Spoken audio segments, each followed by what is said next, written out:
আসসালামু আলাইকুম। আজ আপনাদের জন্য নিয়ে আসলাম একটি ভিন্ন ধরনের রান্না। জানি না এই শাকটাকে আপনারা কে কী নামে জানেন। আমরা এই শাকটাকে বাটি শাক নামেই চিনি। এটা ছোট মাছ বা বড় মাছ বা শুধু ভাজি একদম জমে যায়। শাকটা খেতে অনেক মজা। আজকে আমি আপনাদেরকে দেখাবো বাটা মাছ দিয়ে বাটি শাক রান্না। রান্নাটা খুব ইজি, আপনারা সবাই দেখে নেবেন।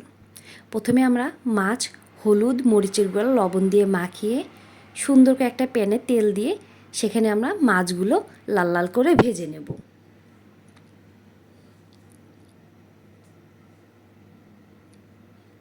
মাছগুলো আমরা একটু উল্টে পাল্টে দিব। আমাদের মাছগুলো ভাজা হয়ে গেলে আমরা তুলে ফেলব। এখন আমরা শাকটা কেটে নেব। শাকটা একটু বড় বড় টুকরো করেই কেটে নিব।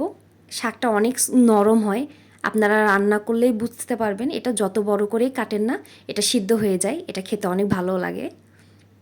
আপনারা বড় বড় করেই কেটে নেবেন। এখন আমি একটা প্যানে দিয়ে দিলাম তেল, পেঁয়াজ, কাঁচামরিচ দিয়ে ভালোভাবে নাড়ব। এরপরে দিয়ে দিব আদা বাটা, রসুন বাটা 1 চামচ।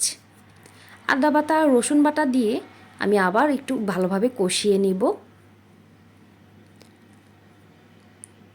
আমার আদা বাটা রসুন বাটা কষানো হয়ে গেলে আমি এখানে দিয়ে দিব 1/2 চামচ হলুদের গুঁড়া, 1 চামচ মরিচের গুঁড়া, 1/2 চামচ দিয়ে দিব ধনিয়া গুঁড়া আর স্বাদ মতো দিয়ে দিব লবণ। আপনারা আপনাদের টেস্ট অনুযায়ী লবণটা দিয়ে দেবেন। দিয়ে আমি আবার ভালোভাবে কষায় নিব। এখন আমরা সামান্য পরিমাণে পানি ব্যবহার করব। আমরা একটু পানি দিয়ে দিব। পানি দিয়ে আবার ভালোভাবে কষিয়ে নিব। আমাদের কষানোটা হয়ে গেলে আমরা কেটে ধুয়ে রাখা শাকটা এখন দিয়ে দিব। দিয়ে এই শাকটি এখন ভালোভাবে কষাবো।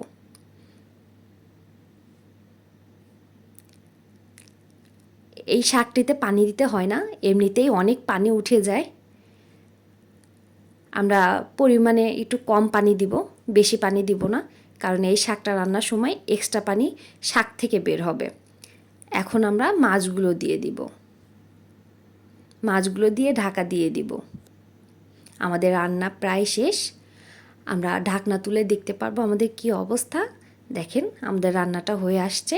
এখন আমরা ভাজা জিরা গুঁড়া দিয়ে এটা নামিয়ে ফেলবো। আপনারা এই শাকটি কে কী নামে চেনেন অবশ্যই কমেন্টে এসে জানাবেন। আর আপনাদের কাছে কিভাবে এটা রান্না করে খেতে সবথেকে বেশি মজা লাগে অবশ্যই জানাবেন। আল্লাহ হাফেজ।